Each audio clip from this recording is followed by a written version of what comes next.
Alhamdulillahilladzi jama'na fi hadhihi sa'ah. Wassalatu wassalamu ala sayyidina Muhammadin al-mab'usi bil risalah. Bi islahi aqidati hadhil ummah allati qabla bi'satihi kal an'ami fi dhulala. Wa ala alihi wa sahbihi wa dalu nabusahum wa walahum bi qawmati zillah amma.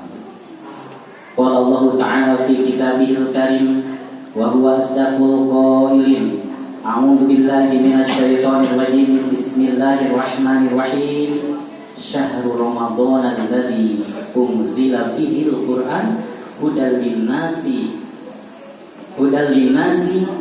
wa bayyinatin minal huda wal furqan. Al-ayat. Qala Rasulullah sallallahu alaihi wasallam man shoma Ramadana imanan wa ihtisaban ghufira lahu ma taqaddama min dhanbihi. Al-hadis. Yang kami hormati bapak-bapak dan ibu-ibu, semoga kita selalu dimuliakan oleh Allah Subhanahu wa taala. Tinggal menghitung hari, kita akan memasuki bulan yang penuh dengan kemuliaan. Syahrul Mubarakun, bulan penuh ampunan, yaitu bulan Ramadan.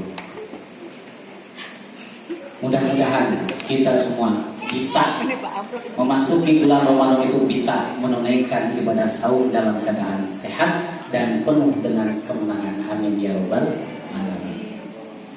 Bulan Ramadan disebut dengan Sayyidus Syukur. Bulan Ramadan disebut dengan Sayyidus Syukur. Di dalam hari ada 7 hari dan ada 1 hari yang disebut dengan Sayyidul Ayyam, yaitu hari Jumat. Begitu juga baginda Nabi Muhammad SAW disebut dengan Sayyidul Anbiya wal Mursalin. Apa? Rajanya, penghulunya, Anbiya, para nabi, wal mursalin, dan para rasul.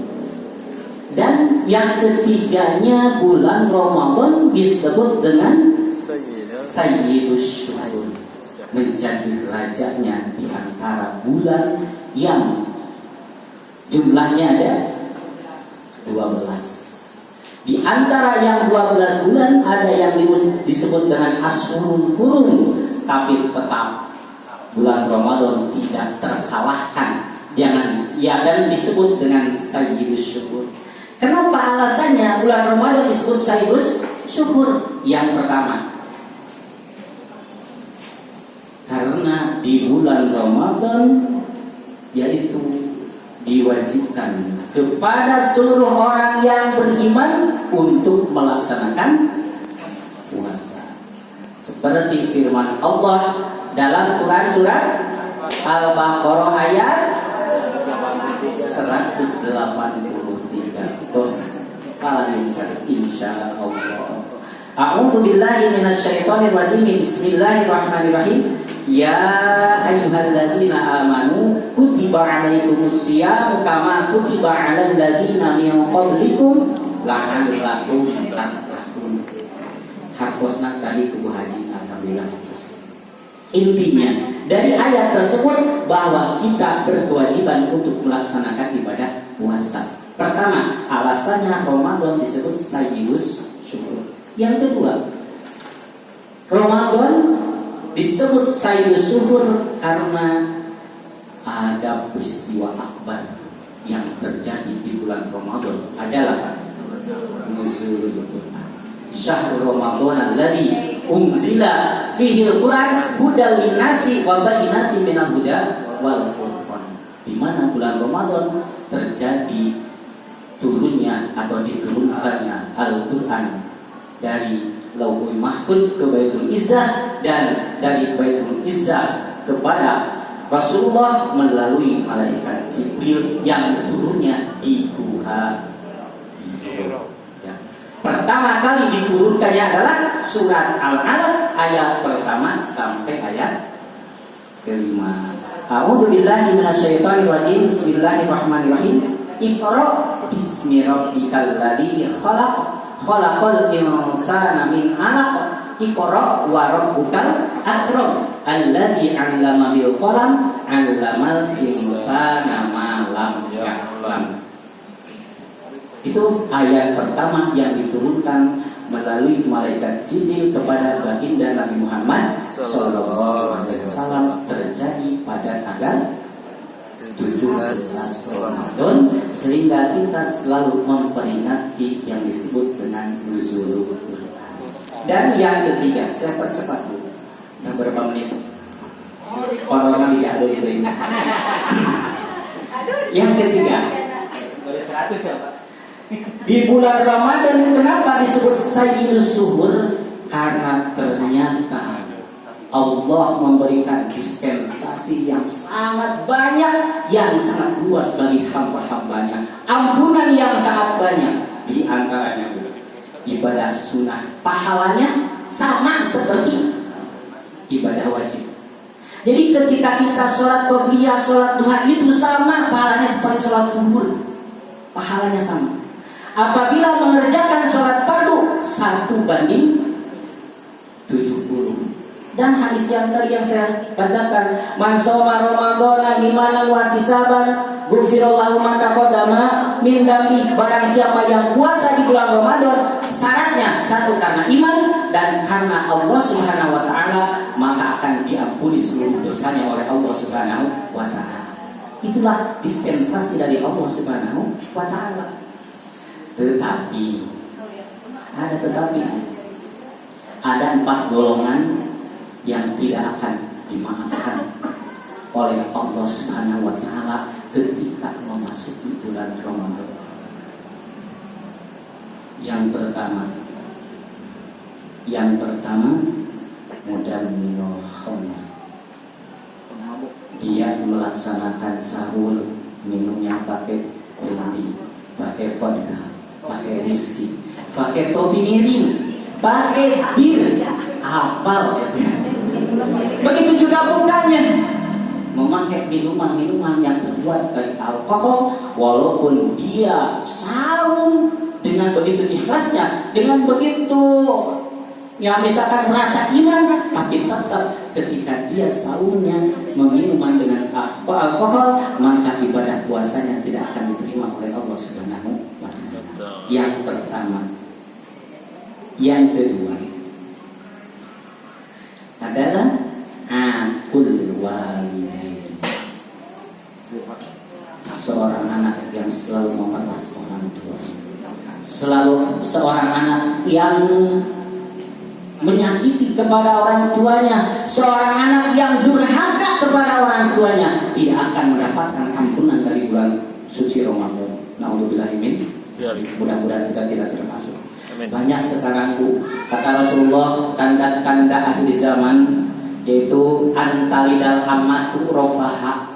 Banyak seorang amat budak yang melahirkan sayyidnya. Artinya apa? Seorang ibu yang melahirkan sayyidnya, ibunya sudah diperbudak oleh anak-anaknya. Banyak sekarang. Dia berangkat ke kantor, dia berangkat ke pabrik untuk melaksanakan pekerjaan, di rumah dititipin sama neneknya, sama kakeknya. Makanya saya ada seorang jamaah, bapak kemana aja, bapak sekarang jarang ke masjid. Apa bilangnya? Saya sekarang kerja di BNI. Apa BNI tetap? Bagian ngasuh incu. Sudah BNI tadi bang, tapi ternyata dia kerjanya bagian asuh incu. Dulu anaknya yang dia asuh, sekarang incunya yang diasuh. Ya. Padahal kita tidak mau kan, artinya memberatkan orang tua kita. Walaupun orang tua ada unsur ridho, tapi tetap Allah murka kepada kita. Seandainya kita selalu disiplin putra kita kepada orang tua kita. Lagi kecil kita diurus sama orang tua, udah besar anak kita yang diurus sama orang tua. Makanya sekarang kata Rasulullah itu sudah banyak ibundanya melahirkan, tapi anaknya menjadi raja. Anaknya ongkang-ongkangan main HP, main handphone, sementara ibunya mencuci piring, menjemur pakaian. Anak-anaknya sudah tenang-tenang nonton televisi, tapi ibunya orang tuanya masya Allah ya pergi pagi pulang malam, peras keringat, banting tulang, siang menjadi malam, malam menjadi siang, kaki menjadi kepala, kepala menjadi kaki. Untuk apa? Untuk anak-anaknya. Banyak anak yang seperti itu. Sudah berapa menit, Pak? Yang ketiga, qati'ur rahmi, orang yang memutuskan keluarganya. Inti dari silaturahmi sebenarnya persaudaraan. Banyak orang yang memutuskan adik putus dari kakaknya, ya, lupa bahwa dia itu masih punya adik, lupa dia masih punya saudara, sehingga jarang sekali ada istilah silaturahmi dengan saudaranya. Dulu ya kebiasaan di kampung itu kalau mau Ramadan itu saling kunjungan, Bu, ya. Pak, saling kunjungan apa? Membawa rantang. Bukan rantang pramuka, ya, rantang cinta, ya. Membawa apa? Membawa makanan. Yang adiknya ke kakaknya, ada 5 bersaudara, dari adik ke kakak, kedua terus kembali lagi ke adiknya, ya. Udah kelima udah ke kakak yang kelima, kata kakak yang kelima, aduh saya giginya sudah ompong, udah kasihkan lagi ke si adik. Oh tungtung nate rantang, balik diri kan bungsu, ya. Gara-garanya apa? Masih saling mencintai antar saudara. Sekarang kan lebih mudah, pakai apa? Pakai via, apakah ditransfer pakai uang atau di bel pakai WA? Ya, untuk apa? Meminta maaf kepada saudara-saudara kita, keluarga kita. Dan yang keempat, musahrinun, orang yang di dalam hatinya masih ada iri, orang yang di dalam hatinya masih ada dengki. Walaupun dia beribadah, saumnya dia selesai 1 bulan, puasa tahajudnya tidak pernah ketinggalan, sholat tarawihnya juga, tapi ketika di dalam hatinya ada hidup, ada iri, maka kata Allah, ia binar, maka dia termasuk orang-orang calon ahli neraka. Suatu ketika ada sahabat datang kepada Rasulullah, ada seorang ibu-ibu. Biasanya ibu-ibunya jadi contoh aneh. Ada seorang ibu-ibu, ternyata Rasul, dia itu ibadahnya rajin, tahajud rajin, tapi mulutnya juga rajin, ya. Terlalu kerajinan, tetangganya diomongin, ada suaranya diomongin, siapa diomongin, pokoknya kan itu kan dia ngomong nanti. Kata Rasul, dia ingat, dia termasuk ahli neraka. Ada lagi sahabat yang datang kepada Rasulullah, dia beribadah biasa-biasa saja, ya. Hanya menjalankan wajibnya saja, tapi tidak pernah menjelekkan temannya, tidak pernah iri kepada tetangganya, maka dia bil jannah, dia termasuk ahli surga. Masya Allah, ya. Jadi dari kisah tersebut menjadi ibrah, menjadi tazkirah dan mau'izah bagi kita. Marilah kita sama-sama jangan ada hidu di antara kita, jangan ada sifat musahil, ya. Musahil itu apa? Ketika orang lain sedih, kita gembira. Ketika orang lain gembira, kita sedih. Harusnya orang lain gembira, kita ikut gembira. Orang lain sedih, kita ikut sedih. Itu di antaranya. Jadi 4 perkara yang tidak akan dimaafkan oleh Allah Subhanahu wa Ta'ala. Terakhir, ketika kita akan memasuki bulan Ramadan, ada 3 perkara yang harus dipersiapkan. Yang pertama, saya mengkajinya dari pernikahan, Bu, ya. Kalau mau nikah biasanya harus dan din dun katanya. Dan din dun. Apa dan din dun teh? Yang pertama persiapan Ramadan, dan harus badannya sehat. Dan itu badan. Kita persiapkan Ramadan itu badannya sehat. Ayo kita lihatkan lagi olahraga, pingpong, badminton sebelum Ramadan. Ulang ringan wae, kita harus sehat ketika menghadapi Ramadan. Kenapa? Kenapa alasannya? Karena ternyata mengkodok Ramadan bukan di bulan Ramadan pahalanya tersatu. Tapi ketika kita berpuasa di bulan Ramadan berkali lipat puasanya berbeda. Jadi sebenarnya ketika ada rukhsah kita perjalanan musafir, perjalanan jauh, kita lebih baik buka atau puasa. Yang mendingan puasa, pahalanya sangat besar, kecuali benar-benar tidak kuat.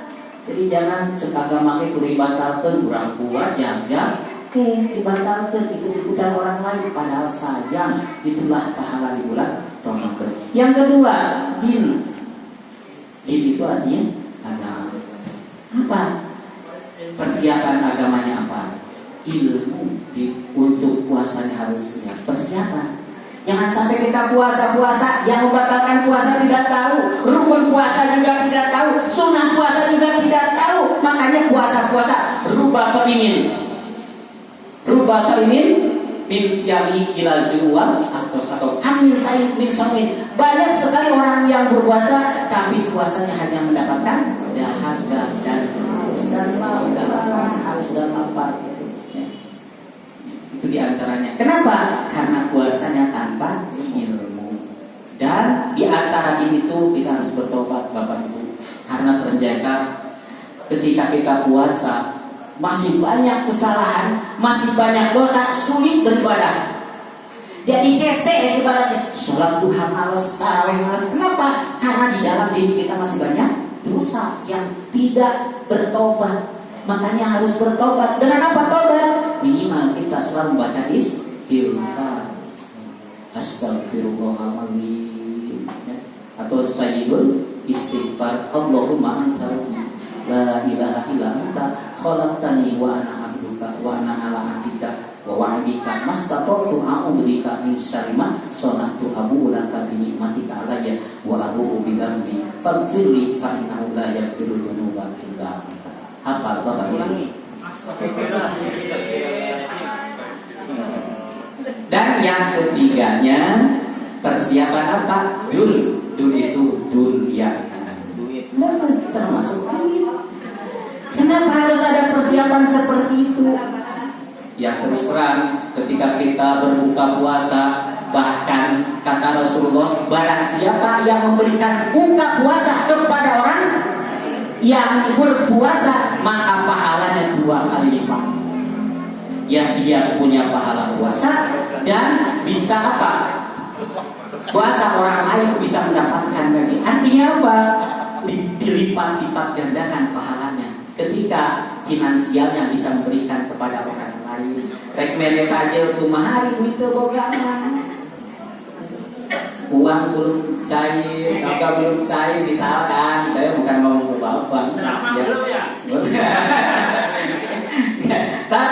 tapi artinya apa? Jadi ternyata kita di dunia tetap butuh